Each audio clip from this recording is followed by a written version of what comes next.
Today I'm going to be talking about Open Beta 40 or OB40 for Paladins, and it's brought a lot of things to the table, and a lot of them I personally think are quite good. But just to get out of the way, I'm not talking about Tyra today. I did a whole video on Tyra because I wanted to split these two things up, and if you want to see Tyra, then there'll be a card and a link in the description below.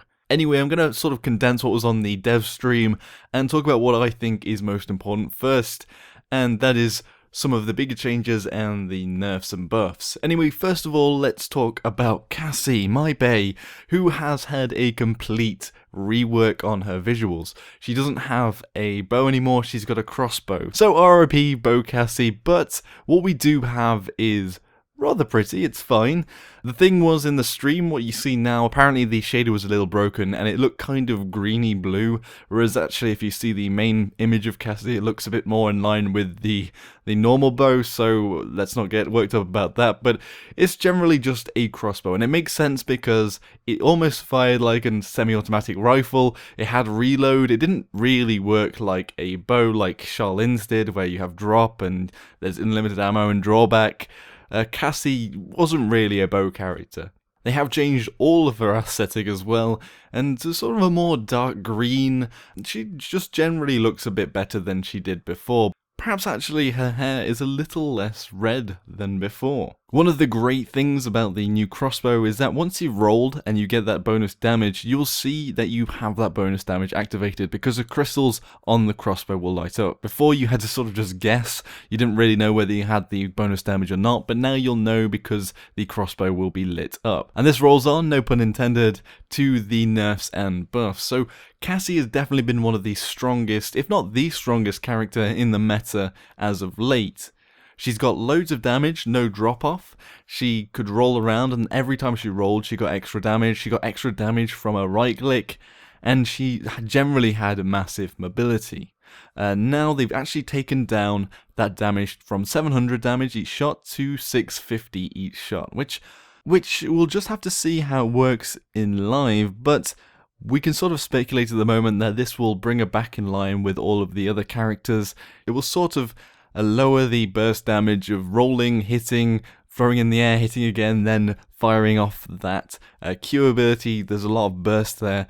It will just slightly lower that, and I think because she doesn't have the damage drop off, it means that she'll still do a lot of damage and a lot of damage at any range, but it will just be curbed a little bit. I mean, it's not a massive nerf. I think it's just bringing her back in line with all the other damage dealers and generally all the other characters in the game, and it'll be interesting to see how it works out. But I do think it was a step in the right direction, and Cassie was definitely overperforming before, especially in the higher level play where people could hit all of their abilities, and it meant that she was just able to melt face. Androxus is the second one that has seen a lot of calls for a nerf, especially in the mid to high range, because of the fact that he is quite a high skill character.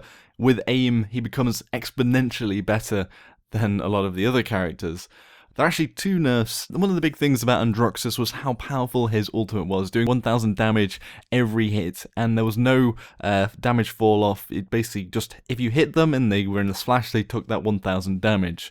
Now there is damage fall off. They haven't specified how much, but we know that there is going to be fall off the further away you get from the ultimate. Basically, if you're great at shooting and you're a snapshot, you'll still get that 1000 damage if you hit directly. Basically, you'll be less effective in an area and firing it into the middle of a crowd, but still probably going to be one of the most effective ultimates in the game.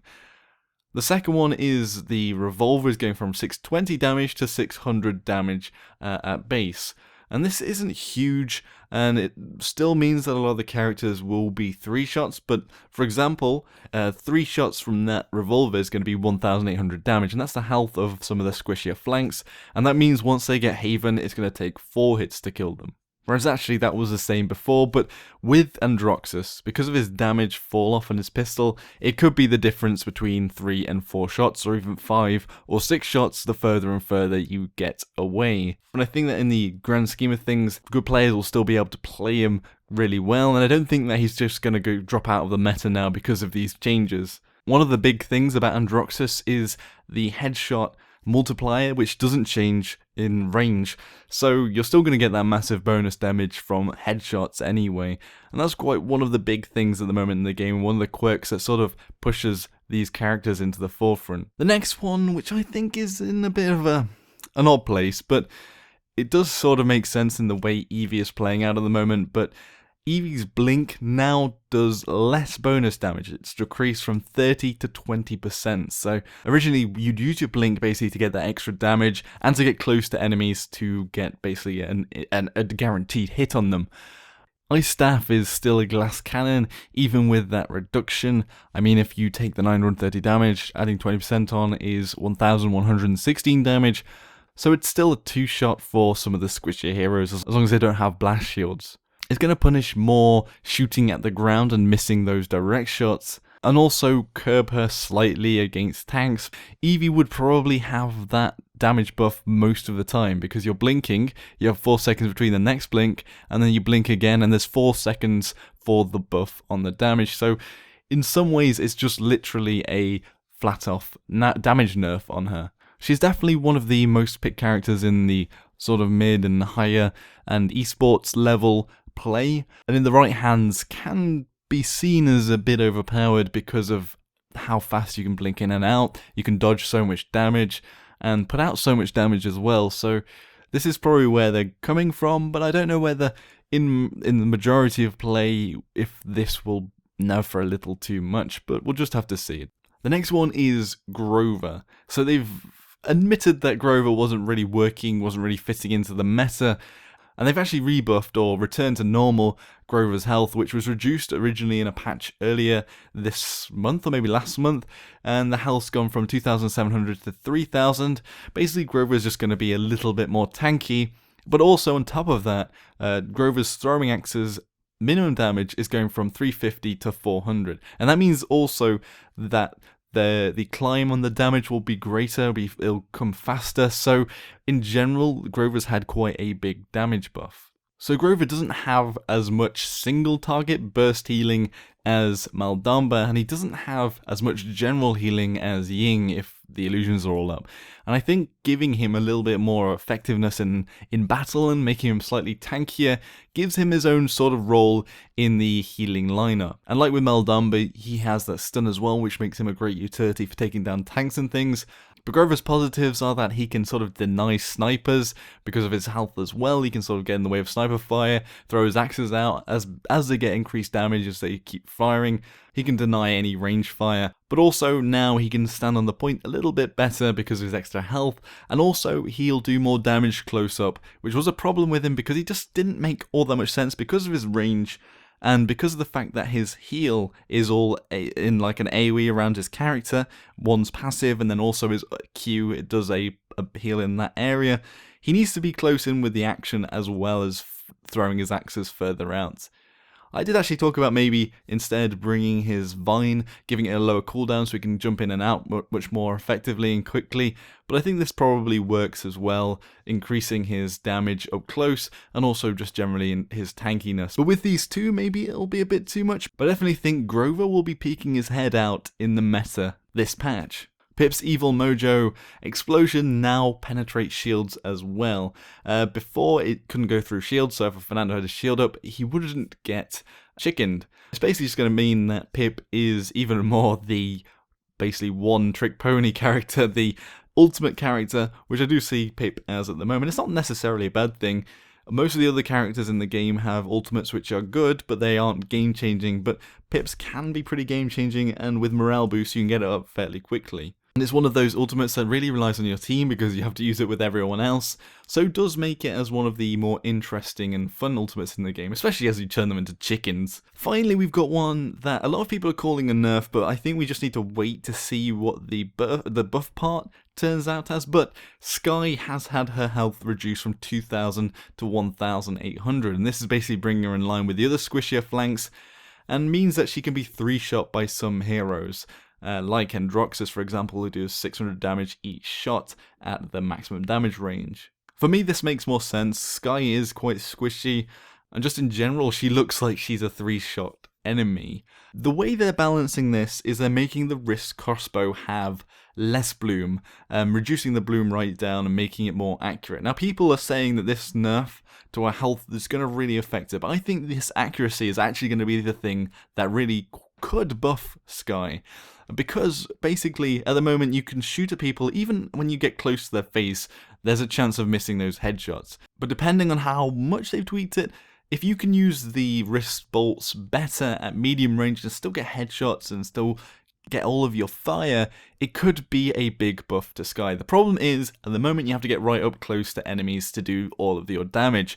And that means once you use your escape, you can't get away because enemies will see you, because stealth is only useful if you're sort of a few feet away from the enemy. So if you can engage them at medium range, it'll mean that you can stealth and get away, but at the moment you have to get close up and then you can't get away. So it could be that actually this isn't a nerf and it could be a buff, but I'm going to say could be in inverted commas because we haven't seen her in play, and until we're on the PTS and we try her out properly, we won't really know.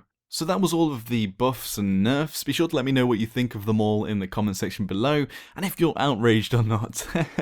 Anyway, another big one is the map. Jaguar Falls has gone like a visual update. It just generally looks a lot better, a bit more polished. It's actually a day map, so they haven't nightified this one like Serpent Beach and the others, but it just looks better in general. Basically adding jaguars everywhere, but just in general, the lighting, the textures on all of the surfaces looks a little bit more neat. Also, there are sprays being added to the game, like in CSGO or other games, and currently they aren't sort of custom, they're just the art from the cards in the game. Personally, I'd like to see a Joshino spray in there, and maybe some esports sprays and some other YouTubers and streamers, so let's push the buttons on the devs for those. But at the moment, it's pretty much a basic sprays, but let's see what they can do with that in the future.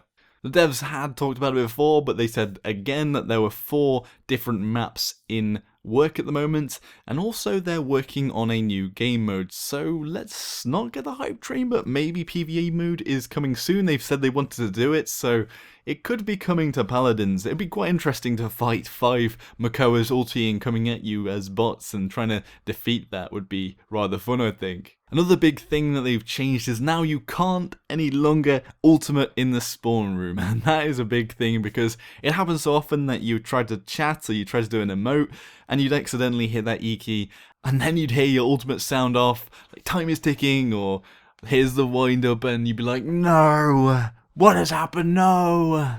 But now that's not going to happen anymore. It's going to be, I think what they said is that as long as it's the original timer that before you mount up, you can't use anything. But I think once you've mounted onto that horse, if you click or you use an ultimate, you can actually use it in the spawn room. It's just whilst you're waiting on that normal timer. So that's always a big plus, but hopefully they can just get rid of the knocking yourself off the horse as well with the left click. I think we all want to see voice chat at this point, and they said they're still working on it, but there's no sort of time, date set on it. Hopefully we'll see it soon, maybe in the start of the new year with Season 1. And with that, they've also talked about Season 1 again. Basically, they want to change and amp up the card system, and also work out the way Cauterize and Wrecker work, and how it feels with late game healing, and also how frontliners take damage, and how shield health, tank health, and Wrecker sort of works with them. So, but it'd be interesting to see how much of effect the card system will have after they've amped it all up. But that's what Season 1 is bringing. I'm sure there's a lot more stuff as well. They did also mention that they're working on champion mounts, but they didn't want to make something that was confusing, like a bomb for Bomb King to ride on, which might look like he's ulting. So that was pretty much OB40. I think actually a lot of good things have come with this update, and it's actually in the right direction. I know a lot of people were angry before at some of the changes, and I think this one actually listened to a lot of the higher level, mid-level players' feedback on what was working, what was too strong, and hopefully the meta will be shaken up. And we'll see champions that we haven't seen for a while come to the forefront. It's worth mentioning I've got a Discord up, and once the public test server goes up, basically there is a public test server for Paladins, and once Tyra's on that test server, and also all of the characters that have been nerfed and buffed, I'm going to try and get 5v5 subscriber games, and try and play the public test server, because normally you can't play against players on the public test server unless you have custom games, so let's try and do that ourselves. I will announce it on the Discord as well once the PTS goes up, but if you head on there, then we should be able to get some games together and play Tyra.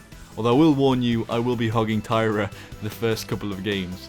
Anyway, what does everyone else think about OB40 and all the changes and the buffs and nerfs that it has brought. Has it gone too far? Has it not gone far enough? Or do you think it's actually really good? Be sure to let me know in the comment section below.